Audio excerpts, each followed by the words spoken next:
আসসালামু আলাইকুম। সবাইকে স্বাগতম জানাচ্ছি এইচটিএমএল সিরিজের দ্বিতীয় পর্বে। সো গত পর্বে আমরা এইচটিএমএল এর স্ট্রাকচার সম্পর্কে ধারণা নিয়েছিলাম। সো এই পর্বে আমরা মূলত এইচটিএমএল ট্যাগ সম্পর্কে ধারণা নিব এবং কিছু ট্যাগ দিয়ে আমরা ওয়েবসাইটে বিভিন্ন জিনিস নিয়ে যাব আর। সো আমরা ডেস্কটপে চলে আসলাম। এখন আমাদের প্রথম কাজ হবে আমাদের একটা ফোল্ডার ক্রিয়েট করা। তো আমরা গত দিনের ফোল্ডারেও করতে পারি। তো যেহেতু আমরা 5টা সিরিজ আকারে সাজাচ্ছি 5টা পার্টে, সো আমরা এখানে নতুন একটা ফোল্ডার খুলব। সো নিউ থেকে এখানে পার্ট 2 দিয়ে দিলাম। আর আমরা এখানে একটা মেইন ফোল্ডার খুলব। সো এখান থেকে HTML। সো এর ভিতরে আমরা প্রথমত পার্ট 1 কে রাখবো এবং পার্ট 2 কে রাখবো।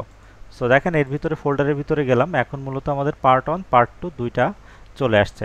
সো আমরা এখানে নামটা একটু সুন্দর করে দিতে পারি, HTML পার্ট 2। আচ্ছা, তো এখন আমরা এই ফোল্ডারটাকে গতদিন VS কোড থেকে ওপেন করেছিলাম। সো আমরা সেই পদ্ধতিতেই এখন ওপেন করে ফেলবো। সো আমরা VS কোডে ওপেন করে ফেলছি। আচ্ছা, আমাদের VS কোডটা কিন্তু ওপেন হয়ে গেছে। তো এখান থেকে আমরা নতুন ফোল্ডার নিয়ে আসবো। সো আমাদের এখানে মেনু বারটা কিন্তু দেখা যাচ্ছে না, কারণ আমার এটা অত্যাধিক জুম আকারে আছে। সো কন্ট্রোল মাইনাস দিলে আমার এটা জুম আউট হবে, আর কন্ট্রোল প্লাস দিলে আমাদের জুম ইন হবে। সো দেখেন কন্ট্রোল মাইনাস দিলে আমাদের এই অপশনগুলো কিন্তু আসছে, আর কন্ট্রোল প্লাস দিলে আমাদের এই মেনু বারটা একটু হাইড হয়ে এখানে এইভাবে আসছে আর কি। সো আমরা এখানে ক্লিক করলে কিন্তু সেই সেকশনগুলো পেয়ে যাব। সো ফাইল থেকে ওপেন ফোল্ডার, অথবা এইখানে দেখেন আরেকটা অপশন আছে, এই যে ওপেন ফোল্ডার। সো যে কোনোভাবে আপনি নিয়ে আসতে পারেন। সো ফাইল থেকে ওপেন ফোল্ডার এখানে ক্লিক করলাম। সো ক্লিক করার পরে আমরা ডেস্কটপে চলে যাচ্ছি। এখান থেকে আমরা HTML এর ভিতর থেকে এই যে পার্ট 2 এটাকে সিলেক্ট করে আমরা ওপেন ফোল্ডার করব। সো আগেই বলে রাখছি, নেক্সট ভিডিওতে কিন্তু আমরা অন্যভাবে আরও সহজভাবে কিভাবে ফোল্ডারটা আনা যায় সেটা দেখব। সো এইটা আমাদের লাগছে না, চ্যাট অপশনটা, এটা আমরা কেটে দিচ্ছি। সো এখানে আমাদের HTML পার্ট 2 ফোল্ডারটার ভিতরে আমরা মূলত একটা ফাইল ক্রিয়েট করব, সেটা হচ্ছে HTML এর index.html। সো আমরা এই ফাইলটা ক্রিয়েট করে ফেললাম। সো এখন আমরা বেসিক স্ট্রাকচারটা দেওয়ার জন্য শিফট প্রেস করে 1 প্রেস করলাম, করে এন্টার প্রেস করলাম। সো দেখেন প্রথম ক্লাসে আমরা যেটা শিখেছি সেটা কিন্তু আবার করছি। সো সেকেন্ড ক্লাস যেটা করব এটা কিন্তু থার্ড ক্লাসেও করব। কারণ কি? কারণটা হচ্ছে আমাদের প্রত্যেক ক্লাসের সাথে প্রত্যেক ক্লাসটা একটু সম্পর্কিত। আমরা যখন বেসিক পার্টটা শিখব, ওই বেসিক পার্টটা নিয়েই কিন্তু আমাদের অ্যাডভান্স পার্টগুলা গঠন হবে। সো আমরা এখন মেন কাজগুলা বডির ভিতরে করব, অর্থাৎ আমাদের ওয়েবসাইটে যে কন্টেন্টগুলো আমরা দেখাবো সেটা মূলত আমরা বডির ভিতরে লিখব। আর এখানে টাইটেলের ভিতরে আমরা যেটা লিখব সেটা আমাদের মূলত আমাদের ওয়েবসাইটের ট্যাবে দেখা যাবে। সো আমরা এখানে পার্ট 2 লিখে দিচ্ছি। সো এটাকে আমরা লাইভ সার্ভারে ওপেন করব, এই জন্য রাইট ক্লিক করে open in a live server. তো আমরা এটাকে ক্লিক করে দিচ্ছি। সো আমাদের ওপেন হবে। সো দেখেন আমাদের এই যে ট্যাবে মূলত পার্ট 2 দেখা যাচ্ছে। সো আমরা বডির ভিতরে মূলত আমাদের কন্টেন্টগুলোকে লিখব। সো আমরা লিখতে পারি ওয়েলকাম।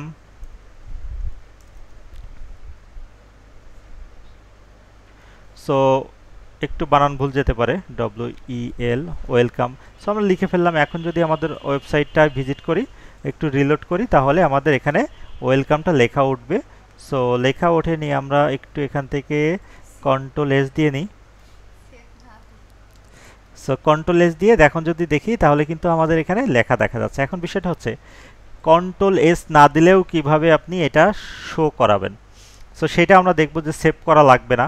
সো সবসময় আমি সেভ না করে ইউজ করি। সো প্রথমবারের জন্য একটু আনইজি বা ভুলে যাচ্ছি মাঝে মাঝে। তো বিষয়টা হচ্ছে আমরা যখন বডির ভিতরে কোনো কন্টেন্ট লিখব তখন সেটা দেখা যাবে আমাদের ব্রাউজারে। সো এখন আমাদের আজকের ক্লাসের যে মূল টপিকসটা এটা কিন্তু ট্যাগ। সো আমরা ট্যাগ সম্পর্কে একটু জানবো। তো ট্যাগটা কি? তো ট্যাগটা হচ্ছে HTML এর মূল গঠন। HTML এ আমরা যেটাই লিখব সেটাই কিন্তু ট্যাগ দিয়ে লিখব। সো আরেকভাবে বলতে পারি যে আসলে আমরা ওয়েবসাইটে যে কন্টেন্টগুলো দেখাবো বা আমরা কন্টেন্টগুলো নিয়ে যাব, এইটাকে রিপ্রেজেন্ট করবে হচ্ছে ট্যাগ। সো ট্যাগ লেখার একটা পদ্ধতি আছে। সো দেখেন পদ্ধতিটা হচ্ছে আমাদের প্রথমেই একটা লেস দ্যান ব্র্যাকেট দেওয়া লাগবে। তো লেস দ্যান ব্র্যাকেট দেওয়ার জন্য শিফট প্রেস করে আমরা লেস দেন ব্র্যাকেট এখানে ক্লিক করছি, এরপরে ট্যাগের নাম হবে। সো এখানে আমরা ট্যাগ লিখে দিলাম। সো এরপরে আমাদের লেস দেন ব্র্যাকেট শেষ হবে। সো দেখেন আমার অটোমেটিক ভিএস কোডটা কিন্তু আমাদের দিয়ে দিয়েছে বাকিটুকু। সো এর পরেরটাও সেম, দেখেন এটা হচ্ছে লেস দেন ব্র্যাকেট দিয়ে শুরু, আর তারপরে ট্যাগ দাম, তারপর হচ্ছে গ্রেটার দেন ব্র্যাকেট। সো এদের দুইটা পার্ট থাকছে, অনেক ট্যাগ দেখব যেখানে একটা পার্ট থাকবে। সো প্রথম পার্টে আমাদের এখানে এই যে অ্যাঙ্গেল ব্র্যাকেট বা এটাকে বলা হচ্ছে স্ল্যাশটা কিন্তু থাকবে না, আর দ্বিতীয় পার্টে হচ্ছে স্ল্যাশটা থাকবে। সো অনেক ট্যাগ দেখবো আমরা এরপরে যেগুলার কিন্তু এই শেষের পার্টটুকুই থাকবে না। সো ওটা নিয়ে কনফিউশন হওয়ার দরকার নেই, আমরা দেখব পরবর্তীতে। সো দেখেন ট্যাগ লেখার নিয়ম আমরা শিখলাম, এখন ট্যাগকে রিপ্রেজেন্ট করবে বিভিন্ন অল দ্বারা। সো মূলত আমরা যেইটাই করতে যাচ্ছি বা যেইটাকে আমরা ওয়েবসাইটে দেখাতে যাচ্ছি সেইটার সাথে ট্যাগের নামটার অনেক মিল আছে। যেমন আমরা মনে করেন একটা ওয়েবসাইটে বিভিন্ন কন্টেন্ট দেখতে পাই। সো আমরা একটু ঘুরে আসি আমাদের একটা ওয়েবসাইটে, আমরা যেতে পারি বিডি কলিং একাডেমির ওয়েবসাইটে। সো আমরা বিডি কলিং একাডেমির একটা ওয়েবসাইট ওপেন করে রেখেছি। এখানে দেখেন আমাদের অনেক ধরনের কন্টেন্ট এখানে আমরা দেখতে পাচ্ছি। সো আমরা এখানে কিছু লেখা দেখতে পাচ্ছি, এখানে একটা বাটনের মতো ফোনের আইকন আছে, এখানে ফেসবুক ইউটিউব এগুলার আইকন আছে, এখানে একটা বাটন আছে, এখানে লেখা আছে। মূলত আমাদের ট্যাগের কাজ কিন্তু এইগুলাকে এইচটিএমএল পেজ থেকে আমাদের ব্রাউজারে নিয়ে আসা। সো এখানে অনেক প্রকার কন্টেন্ট আমরা দেখতে পাচ্ছি। আমরা যদি এখানে দেখি বিডি কলিং একাডেমি, এই জিনিসটা কিন্তু অনেক বড় করে আছে, মানে হেডিং অবস্থায় আছে।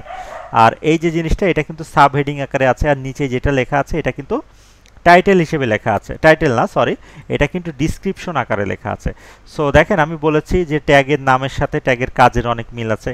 তো এটা হেডিং ট্যাগ, এটা হচ্ছে হেডিং আকারে লেখা আছে। সো এটাকে আমরা হেডিং ট্যাগ ধরবো।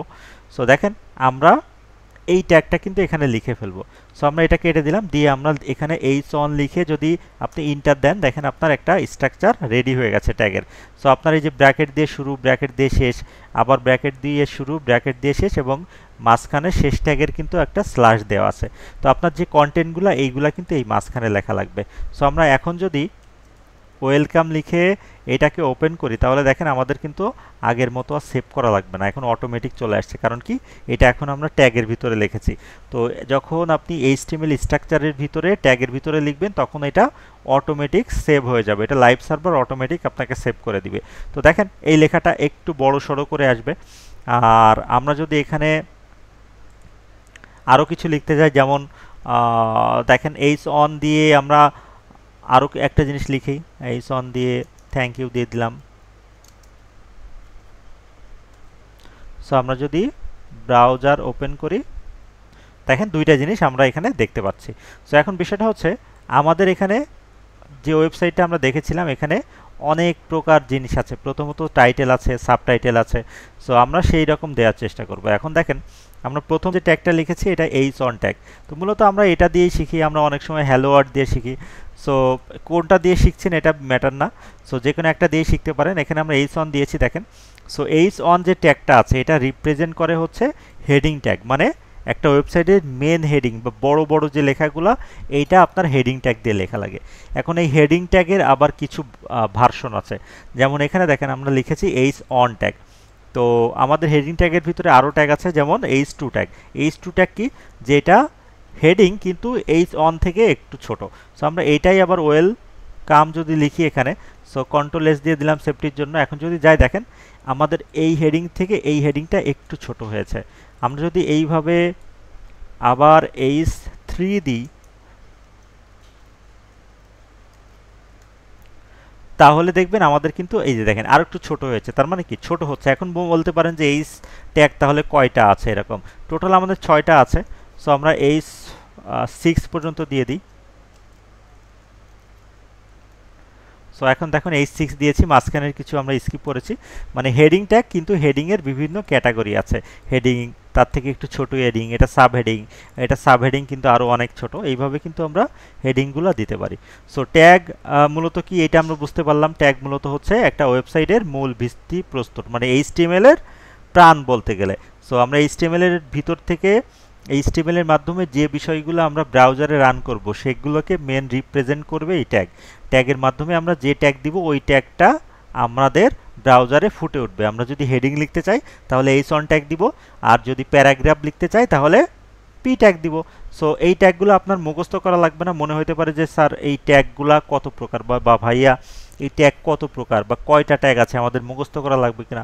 মূলত এই বিষয়গুলা আপনাদের ওইভাবে মুখস্থ করা লাগবে না, জাস্ট আপনারা করতে করতে প্র্যাকটিসের মাধ্যমে হয়ে যাবে। এবং সবচেয়ে সহজ বিষয় হচ্ছে বা মজার বিষয় হচ্ছে আমরা যেটাই করতে চাচ্ছি সেটার সাথে কিন্তু ট্যাগের নাম অনেক মিল আছে। যেমন আমরা ইমেজ নিয়ে আসবো, সো ইমেজ ট্যাগ, তাহলে বলতে পারেন ইমেজ ট্যাগটা কীভাবে আমরা লিখবো। ইমেজ ট্যাগটা লিখবো আইএমজি দিয়ে। দেখেন আইএমজি লিখলে আপনার ভিএস কোড একটা সাজেশন দিচ্ছে। সো আইএমজি এখানে লিখে ফেললাম। এখন দেখেন আইএমজির কিন্তু আর একটু অন্যভাবে আইএমজিটা আসছে, মানে ইমেজ ট্যাগটা অন্যভাবে আসছে।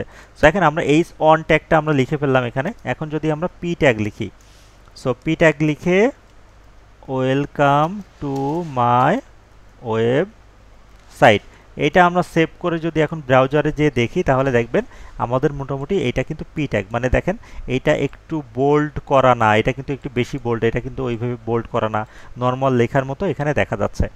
সো এরপরে আমাদের অনেক কন্টেন্ট থাকতে পারে, যেমন হচ্ছে আমরা অলরেডি দেখলাম সেটা কি ইমেজ ট্যাগ। তো এখন যদি আমরা ইমেজ ট্যাগটা নিয়ে আসি আইএমজি, সো ইমেজ ট্যাগের ভিতরে মোটামুটি দুইটা জিনিস আছে দেখেন, একটা হচ্ছে এসআরসি আর একটা অল্টারনেটিভ, যেটা আমাদের এই ট্যাগের ভিতরে ছিল না। এবং এইখানে কিন্তু আমাদের ট্যাগের একটা শেষ ছিল, পি ট্যাগের একটা শেষ ছিল, এইচ অনের একটা শেষ ছিল, কিন্তু ইমেজের কিন্তু কোনো শেষ নাই। কারণ কি ইমেজের ভিতরে আমরা কিছু লিখি না, দেখেন এই ট্যাগগুলোর ভিতরে কিন্তু আমরা অনেক কিছু লিখতেছি, এই জন্য মূলত আমাদের শেষ আছে। সো এইভাবে ধরতে পারেন। আবার ইমেজের ভিতরে কিন্তু আমরা কিছু লিখি না, ইমেজটা কোথা থেকে আসছে সেই জিনিসটা আমরা এখানে বলে দিব। সো এসআরসি সোর্স, কোন সোর্স থেকে ইমেজটা আসবে সেটা আমাদের বলে দেওয়া লাগবে। সো এখানে আমরা যেটা করব, দেখেন আমরা অনলাইন থেকে ইমেজ আনতে পারি। সো আমরা এখান থেকে NATURE নেচার ইমেজ এই জিনিসটা লিখে ফেললাম। সো দেখেন আমাদের নেচার ইমেজ আসছে। সো ইমেজটাতে ক্লিক করলাম, করার পরে একটু বড় করে আসবে, অথবা আপনি এখানে ইমেজে ক্লিক করে দেখেন open image in a new tab, এইটা যেখানে থাকবে মোটামুটি এখানে ক্লিক করবেন open image in a new tab, এটা ক্লিক করলে দেখবেন ইমেজটা এইভাবে ওপেন হয়েছে। সো এই যে উপরের লিঙ্কটা এইটা আপনি কপি করবেন, কপি করার পরে আপনি এই যে এসআরসি মানে সোর্স এর ভিতরে মোটামুটি এই জিনিসটা দিয়ে দিবেন। সো একটু খেয়াল রাখবেন যেন এই যে কোটেশনগুলা এদিক ওদিক না হয়। সো আমি কন্ট্রোল-S দিচ্ছি। এখন যদি আমি আমার ওয়েবসাইটে চলে যাই তাহলে এই যে দেখেন আমাদের ইমেজটা কিন্তু এখানে দেখা যাচ্ছে। সো আজকে ট্যাগ নিয়ে আমরা অনেক বেশি কিছু বলবো না, অনেক প্রকার ট্যাগ দেখাবো না, মূলত ট্যাগটা কি এবং কিভাবে কাজ করে এই বিষয়গুলো আমরা জেনে নিব। সো মোটামুটি বুঝতে পারলাম ট্যাগ কি। ট্যাগ হচ্ছে HTML একটা প্যান। সো আমরা ওই HTML এর ভিতরে যেটাই লিখি, দেখেন এখানে ডক টাইপ লিখছি, HTML ট্যাগ লিখছি, হেড ট্যাগ লিখছি, মেটা ট্যাগ, সব কিছু কিন্তু ট্যাগই। এবং ট্যাগ চেনার উপায় কি, এখানে আপনার লেস দ্যান ব্র্যাকেট দিয়ে শুরু হবে, গ্রেটার দ্যান ব্র্যাকেট দিয়ে শেষ হবে। এবং এখানে একটা জিনিস আমরা বুঝতে পারলাম ট্যাগ কিন্তু এই লেখার ভিত্তিতে দুই প্রকার, একটা হচ্ছে ক্লোজিং ট্যাগ, দেখেন এটা ওপেন আছে ক্লোজ হচ্ছে, আবার এখানে ইমেজ যেটা এটা কিন্তু নন ক্লোজিং ট্যাগ, মানে এটার কিন্তু কোনো ক্লোজিং হচ্ছে না, শুধুমাত্র ওপেন হচ্ছে এবং এর ভিতরে এসআরসি লেখার একটা অপশন আছে। সো আমরা আরও কিছু ট্যাগ এখানে দেখে নিব ছোট করে। আমাদের আরও ট্যাগ আছে বাটন ট্যাগ। সো বাটন ট্যাগের কাজ কি, এর ভিতরে বাটন লেখা যায়। সো লিখতে পারি কি CLICK ক্লিক মি। সো এটাও কিন্তু ক্লোজিং ট্যাগ, মানে ক্লোজিং আছে। সো এখন যদি এটা আপনি ওপেন করেন দেখবেন এই যে আমাদের বাটনটা কিন্তু চলে আসছে। সো আমাদের এই ভিডিওটার যে উদ্দেশ্য ছিল এটা ট্যাগ কি এটা জানার এবং ট্যাগ কিভাবে লিখতে হয় এটা একটা জানার পদ্ধতি আমাদের এই ভিডিওতে ছিল। নেক্সট ভিডিওতে আমরা ট্যাগ সম্পর্কে আরও ভালো ধারণা নিব। তো ট্যাগ কত প্রকার, এখানে দেখেন অনেক ট্যাগ আছে, যেটা দেখেন এগুলো নিচে নিচে আসছে, হুট করে এটা কিন্তু পাশাপাশি আসছে।